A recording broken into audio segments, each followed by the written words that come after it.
प्रहलाद की रक्षार्थ विष्णु भगवान का सुदर्शन चक्र को प्रेरित करना। पराशर जी कहने लगे, जब हिरण्यकश्यप ने कृत्या को असफल हुआ जाना तो अपने पुत्र प्रहलाद को बुलाकर उनके इस प्रभाव का कारण पूछने लगा। हिरण्यकश्यप कहने लगा, प्रहलाद तू अति प्रभावशाली है, तेरे ये प्रयास मंत्र युक्त हैं या प्राकृतिक हैं? पिता के इस प्रकार पूछे जाने पर दैत्य पुत्र प्रहलाद ने उनके चरणों का स्पर्श करके यूं कहा, पिताजी, मेरा यह प्रभाव ना तो प्राकृतिक है और ना ही मंत्र युक्त, वरन जिनके मनों में विष्णु भगवान का वास है उनके लिए यह साधारण बात समझनी चाहिए। जो व्यक्ति अपने सदृश्य अन्यों का अहित नहीं विचारता, कोई कारण ना होने पर उसका कोई बुरा नहीं हुआ करता। जो व्यक्ति मन, वचन या कर्म द्वारा अन्य व्यक्तियों को कष्ट पहुंचाता है, उसे अत्यंत अशुभ फल प्राप्त हुआ करता है। अपने सहित संपूर्ण प्राणियों में श्री हरि को विराजमान जानकर मैं ना तो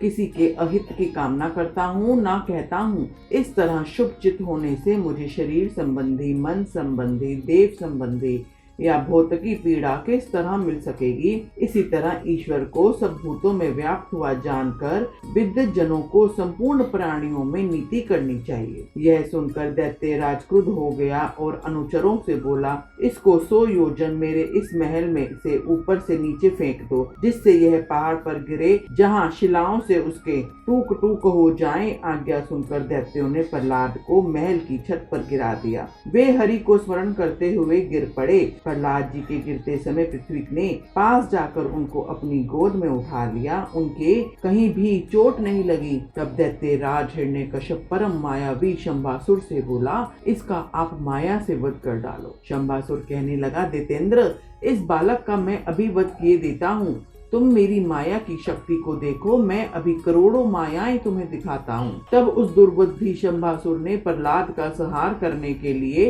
हजारों मायाओं को रचा, किंतु शंभासुर के प्रति मैत्री भावना रखते हुए प्रहलाद जी प्रभु विष्णु का चिंतन करते रहे। अतः भगवान विष्णु की आज्ञा द्वारा प्रहलाद रक्षार्थ सुदर्शन चक्र आ गया, जिसने प्रहलाद की रक्षा की तथा शंभासुर की समस्त मायाओं को नष्ट कर डाला। तदंतर दैत्य राज हिरण्यकश्यप ने सबको सुख देने वाले वायु से कहा कि तुम मेरी आज्ञा मानकर इस दुरात्मा प्रहलाद को मार डालो। वायु ने तुरंत ही प्रहलाद को सुखाने के प्रयोजन से उनकी देह में प्रवेश किया। उनके हृदय में आसीन हुए भगवान विष्णु ने उस वायु को पी डाला, जिससे वायु नष्ट हो गई। वायु और समस्त मायाओं के नष्ट होने पर प्रहलाद जी अपने गुरु की कुटिया में चले आए। गुरु जी उनको शुक्राचार्य की बनाई हुई राजनीति को पढ़ाने लगे। तब गुरु ने प्रहलाद जी की जो नीति शास्त्र में एवं विनयशील देखा तो उनके पिता से कहा, अब यह पड़ गया है, हमने आपके पुत्र को नीति शास्त्र में पटु कर दिया है। शुक्राचार्य जी ने जो कुछ कहा उसको यह तत्व जान गया है। हिरण्यकश्यप प्रहलाद से बोला, क्या तू मुझे बतला सकता है कि राजा को मित्रों से किस तरह का व्यवहार करना चाहिए और शत्रुओं से किस प्रकार का? त्रिलोकी में जो दोनों पक्षों के हित चिंतक हो, उन्हें कैसा आचरण करना चाहिए? अमत्यों, मंत्रियों, अतः पुरा एवं ब्राह्मण सेवकों, गुप्तचरों, नगरवासियों से किस प्रकार का बर्ताव करना चाहिए? जिन्हें जीतकर बलात् दास लिया हो, उनसे उन व्यक्तियों के साथ कैसा व्यवहार करना उचित है? हे प्रहलाद, क्या तू ठीक बता सकता है कि करने और ना करने योग्य कार्यों का विधान करना किस प्रकार उचित है? दुर्जय और जंगली मनुष्यों को किस तरह वश में करना चाहिए तथा शत्रु रूप शूल को किस तरह निकालना चाहिए? उपरोक्त सब और जो कुछ तूने अध्ययन किया हो वह सब तुझको बता, मेरे हृदय के भावों को जानने को उत्सुक हूँ। यह सुन प्रहलाद जी ने पिता के चरणों का स्पर्श करके कर्मबद्ध होकर कहना आरंभ किया, पिताश्री, इसमें संदेह नहीं है कि गुरु जी ने मुझको इन सब विषयों की शिक्षा प्रदान की है। उनको मैं जान गया हूँ, किंतु मेरे मत से वे नीतियाँ सुंदर नहीं है। मित्र आदि के साधने के लिए 4 उपायों साम, दाम, दंड, भेद का वर्णन किया गया है। किंतु आप क्रोधित ना हो तो मैं कह देना चाहता हूँ कि मुझे तो इस जगत में कोई मित्र, शत्रु आदि दृष्टि गोचर ही नहीं हो पाते और कोई साध्य नहीं, तो इन साधनों द्वारा मुझे क्या लेना देना? प्रभु विष्णु भगवान में शत्रु मित्रों की बात ही किधर है? श्री हरि तो गुरुओं में, आप में और अन्यंत्र सब स्थानों में व्यापक है। फिर यह मेरा शत्रु है, ऐसा भेदभाव की जगह ही कहाँ है। अतः हे पिता, सब कुछ त्याग कर सबको अपने प्रभु के लिए ही प्रयत्नशील होना चाहिए। हे तात, अज्ञान के कारण ही व्यक्तियों की अविद्या में विद्या बुद्धि हुआ करती है। क्या बच्चा अज्ञानता में जुगनू को ही आग नहीं समझ लेता? जो बंधन का कारण ना बने वही कर्म है, तथा विद्या भी वही है जो मुक्ति की साधिका हो। इसके अतिरिक्त अन्य कर्म तो परिश्रम रूप दूसरी विद्याएं कला कौशल मात्र हुआ करती हैं।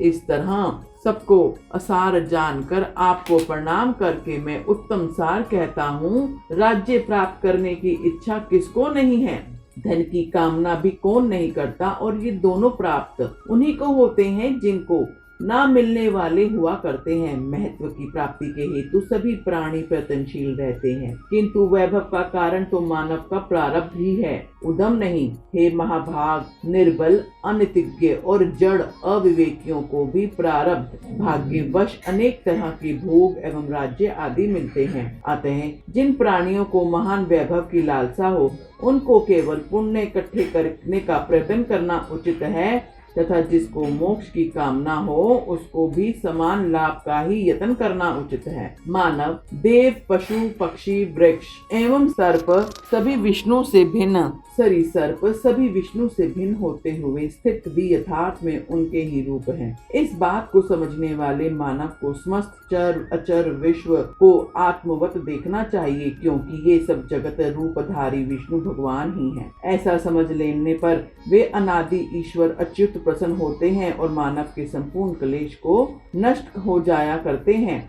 ऐसा वचन सुनकर हिरण्यकश्यप क्रोध से आग बबूला हो गया और अपने राज सिंहासन से उठकर उसने पुत्र की छाती पर लात से प्रहार किया और क्रोध से अपने हाथों को मलते हुए कहने लगा, तुम इसी समय इसको नागपाश द्वारा बांधकर महासागर में फेंक दो। हमने इसको बहुत समझाया, किंतु शत्रु की आराधना किए बिना यह नहीं मानता। ऐसे दुष्टों का वध कर देना ही उचित है। आज्ञा पाते ही दैत्यों ने प्रहलाद जी को नागपाश द्वारा बांधकर महासागर में फेंक दिया। उस समय प्रहलाद जी की जल में हिलने मात्र से समस्त सागर में उथल पुथल हो गई तथा अत्यंत संतप्त होने के कारण सागर में से ऊंची ऊंची लहरें उठने लगी। यह देखकर हिरण्यकश्यप कहने लगा, यह ऐसे नहीं मानेगा दैत्यो, तुम इसको जल के अंदर ही सब तरह से पहाड़ों में दबा डालो, क्योंकि इसको ना आग जला पाई, ना यह शस्त्रों द्वारा कट पाया, ना सांप इसे मार पाए और ना वायु हलाहल और कृत्या द्वारा ही इसकी मृत्यु हुई और ना मायाओं से मरा और ना ही ऊपर से गिरने पर मरा और ना ही इसे दिग्गज मार सके। अब तो यह पहाड़ों से कुचलता हुआ हजारों वर्ष महासागर में ही पड़ा रहे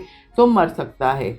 तब दैत्य दानवों ने प्रहलाद को सागर में ही पहाड़ों से ढककर उसके ऊपर हजारों योजन का ढेर लगा दिया, किंतु प्रहलाद विष्णु भगवान का ही चिंतन करते रहे। पर्वतों से लदे रहने पर भी विष्णु भगवान की स्तुति करने लगे। हे पुरुषोत्तम, हे कमल नयन, आपको प्रणाम है। हे सर्वलोकात्मन तीक्ष्ण चक्रधारी प्रभु, आपको अनेक बार प्रणाम है। जगत हितकारी श्री गोविंद को, गो ब्राह्मण हितकारी ब्राह्मण्य देव भगवान को मैं बारंबार प्रणाम करता हूँ। हे त्रिमूर्तिधारी प्रभु, आपको नमस्कार है। मैं उन भगवान विष्णु को प्रणाम करता हूँ जिनके अतिरिक्त कोई पदार्थ नहीं है और जो स्वयं सबसे अतिरिक्त है, जो कोई भी नाम और रूप वाले नहीं है और जो अपनी सत्ता मात्र से ही प्राप्त होते हैं। उन महात्मा को मैं नमस्कार करता हूँ। उन विष्णु भगवान को बार बार प्रणाम है जिनसे सबकी उत्पत्ति हुई है और जो स्वयं सब कुछ और सबके आधारशील हैं। भगवान अनंत सर्वगामी हैं, इसलिए वे ही मेरे रूप में निवास करते हैं। अतः यह समस्त विश्व मुझसे ही उत्पन्न हुआ है। मैं ही सब कुछ हूँ और मुझ सनातन में ही यह सब कुछ बसा है, जिनके द्वारा यह विश्व अभिन्न है। उन विष्णु भगवान को मैं प्रणाम करता हूँ, वे ही प्रभु मुझ पर प्रसन्न होंगे। ओम